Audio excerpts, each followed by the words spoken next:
Well, hello, hello. I'm pretty sure you're drowning yourself in a whole lot of alcohol because you got to go to work tomorrow and it depresses you. Oh, that's just me. Okay, anyway, so I came to talk about something today, a little serious slash. I'm probably gonna make it funny, just because it's my personality. So, want to talk about moving. I've moved to quite a few cities in my little adulthood life.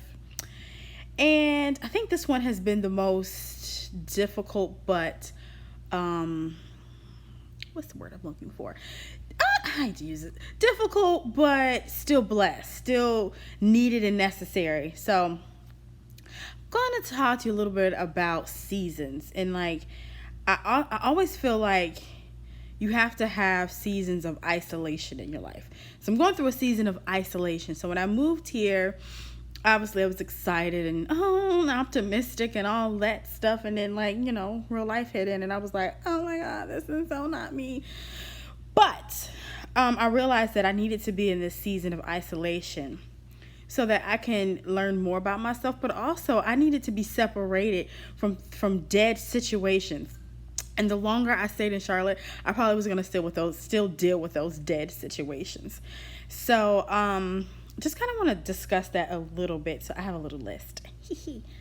So if you are in a place of you're thinking of moving to a new city for change, whatever the change is, that's your business, just like it's mine. It's none of your damn business why I moved. And so if you are looking to move to a new place, city, country, whatever it is, or even just switch careers, it won't be easy. But I have some tips or whatever, or thoughts, whatever you want to call it. So the first thing is be open to the possibilities.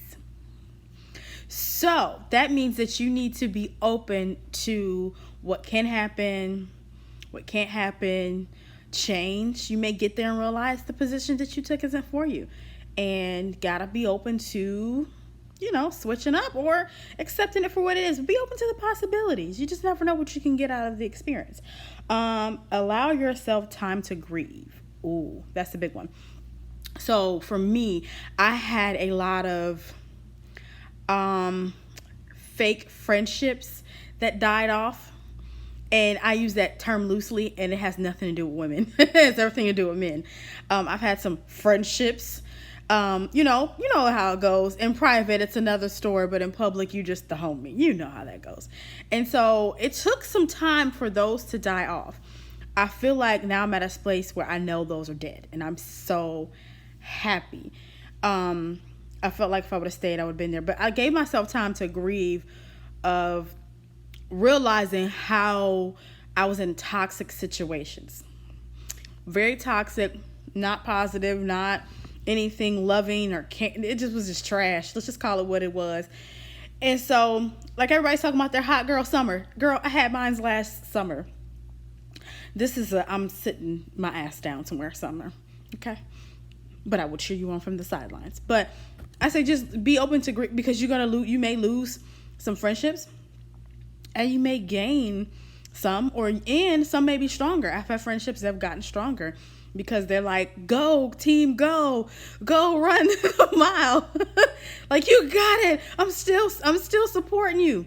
Versus some folks, they kind of like, you realize that the location, you were a friend of convenience for them, and maybe you were for them as well. Who knows? But that's what I would say about that. Sorry, I'm chewing gum. I don't care. It tastes good. Get comfortable with being alone. Ooh. So when you're in a season of isolation, be comfortable with being alone. So for me, it's not unnatural or not normal for me to be alone. I'm used to it. But for whatever reason, it felt weird when I moved to DC. It felt really, really weird. And so now I feel kind of good about it. So I've been doing things alone. And sometimes I don't even want people to come along because it's my time. It's my thing, my interest, things that I'm interested in. So, being alone, doing things alone. I mean, I went to old school hip hop bar crawl last Saturday alone and had the best time ever. Met people that I didn't exchange information with, but we was homies in the moment.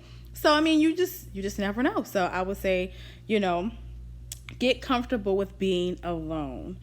And so, great example, I'm going to Curl Fest alone in New York. I don't know why I feel a little uneasy, but I've navigated cities alone.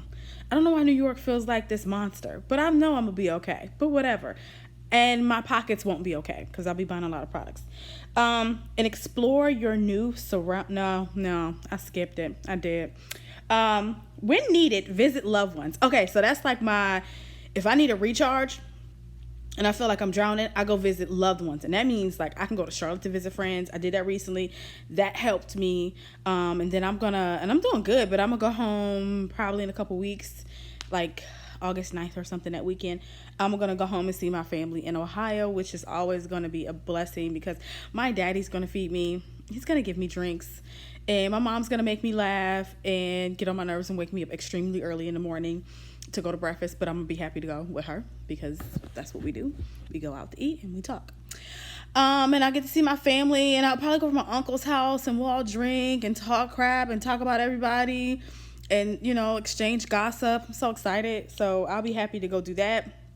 But if you feel like it's not working and you're feeling a little down, go visit, go away. Go visit some people. And if you can't do that, then you need to reach out and let them know, listen, I'm not well. Check up on me. Explore your new surroundings. That's what helps me. I go around and explore my new surroundings. And so, I'll say, okay, I used to do this when I lived in this other city. I need to see if they have it here. And then I explore. I plan it out. Typically, it'll be a Saturday because that's just my day. That's just my day to run around. Sundays, I like to relax. So, yeah, I explore. Whatever your hobbies are, explore. Whatever you like to do, explore. I love independent movies. So, I found a nice independent movie theater in DC. Oh, I love it. It's clean.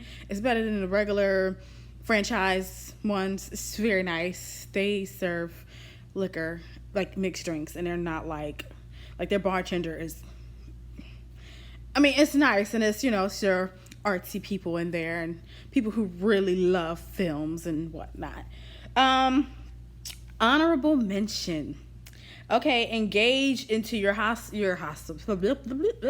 engage into your hobbies and your whatever you do for personal development. This is your time to pour into yourself. So that's what I say. When you're in a season of isolation, and it typically happens when you move somewhere, that's what you need to do. The things that you're into, so if it's fitness, dig into it. If it's you love restaurants and food, dig into it. If it's a thing of you love movies and etc., dig into it.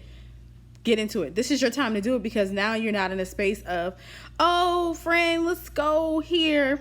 Even though that's where you would want to go, but it doesn't take away from, okay, I got all this free time now. Let me just do what I want to do. Not even what I want to do, but the things that I know I like to do, and I don't have to worry about asking anyone else to come. And major key to me, last, and I'm done. If you cannot be happy and content with just yourself, solely yourself, you can't expect for somebody else to be happy and content or even want to be in your company if you don't pour into yourself. Because what's going to happen is that you're going to have people in your life and you're going to you can't rely on others to be your entertainment.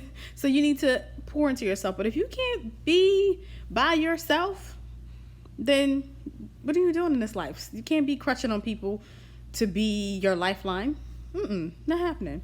Yeah, I think that's why some of y'all men don't. Oh, okay, I wasn't going to go there. All right, so, yep, that's it. I'm done. And I think that's just my tips on when you are in a season of isolation. Get a therapist if it's that deep. Never be afraid. All right, bye.